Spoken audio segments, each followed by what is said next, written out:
Et vous savez combien De Funès a touché pour ce rôle, Michel? 90 000 francs seulement. 90 000 francs, mais c'est énorme. Non, francs, Michel, pas euros. Ça fait 13 700 euros. Et dites-vous que ça, c'est parce qu'il était pas encore une star. Hein. Pour le gendarme en balade, il a touché 2,5 millions, soit 381 000 euros. C'est ouf. D'ailleurs, j'ai aussi une anecdote sur le fait... Gardez-la au chaud, l'anecdote, on est presque en retard. Bonjour à tous et bienvenue dans Fort Accord, votre analyse d'après-film en compagnie de Michel, le spécialiste technique de l'émission et des conversions monétaires. Bonjour Michel. Bonjour Michel. Un changement de prénom, une doublure bidon, rien ne m'échappe. Et aujourd'hui, on parle d'un film culte qui passe et repasse à la télé, Le Gendarme de Saint-Tropez. Je l'ai vu au moins 30 fois. Alors qu'une seule suffit. Un film donc qui ne semble pas aussi compliqué à réaliser que Star Wars, mais qui ne contient pas moins de choses étranges.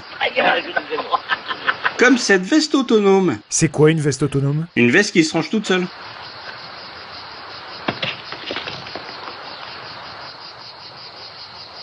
Regardez, c'est celle-là, à gauche de l'écran. Oui, bah elle est tombée là. Ça arrive, me direz-vous. Ce qui est moins fréquent, j'avance un peu... Vous ne jouez plus.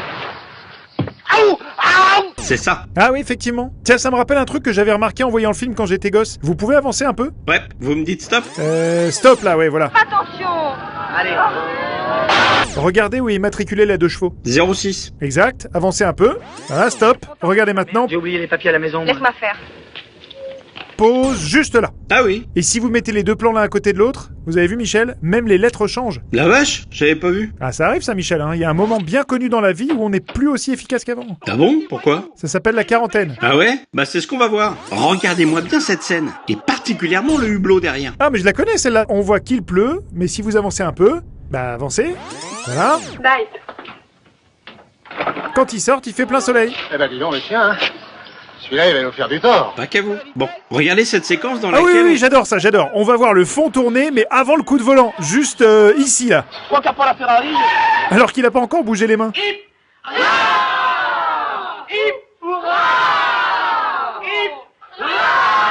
Vous pouvez pas la repasser plus lentement? Non. Vous l'avez vu? De quoi? Son cul. Là, je vous la repasse. Hop. Bah c'est qui? Un technicien. Pourtant, je pensais qu'en ayant vu le film 30 fois... Oh Michel, non, là c'est immature comme réaction. J'imagine que vous vous souvenez de cette scène. Ouais, bien sûr, ouais. Et que vous aviez aussi remarqué le reflet du projecteur sur la carrosserie. Ah non, je pensais que c'était le soleil. Il a une drôle de forme, le soleil à Saint-Tropez. Ouais, maintenant que vous le dites, en effet, ouais, c'est pas faux. Bon, je me tais, vous arrêtez de bouder, c'est bon? C'est bon. Regardez cette scène. De Funès va partir en trombe. Sauf que, si je ralentis, on se rend compte que le conducteur a plein de cheveux et qu'ils sont tous bruns. Donc... Bah donc c'est pas De Funès qu'on voit. Mais un cascadeur qu'on aperçoit à sa place. Vu ou aperçu? Non, pas vu. Non, Attention.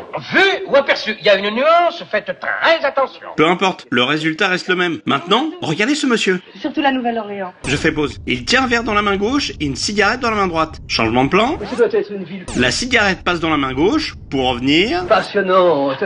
Ces vieilles maisons de bois, ces ruelles sordides, ou dans des trucs... dans la main droite ici et... Les indigènes, ces livrettes en jouant du trombone, jusqu'au délire, ça doit être hallucinant, prodigieux. redisparaît sur ce plan. Bien vu ça. Une autre qui va vous plaire. Derrière De Funès, on aperçoit ce monsieur avec une chemise à carreaux, des lunettes de soleil, et ce monsieur avec une chemise rouge et des lunettes de soleil aussi. Ah ok, j'ai tout retenu. Problème, quand Cruchot revient défiler plusieurs années plus tard à Saint-Tropez, c'est qui qu'on retrouve dans la foule?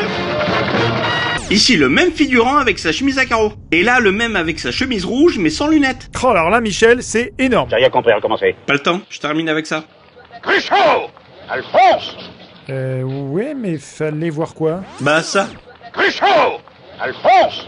Bah j'ai rien vu. Le personnage interprété par Galabru s'appelle pas Alphonse, il s'appelle Jérôme, adjudant Jérôme Gerbert. Ah mais oui, Gerbert, vous avez carrément raison Michel. Et ben voilà, merci, c'est la fin de cette émission, prenez soin de vous et on se retrouve très bientôt pour un nouveau Fort Accord. Et j'aurai du lourd, du très très lourd.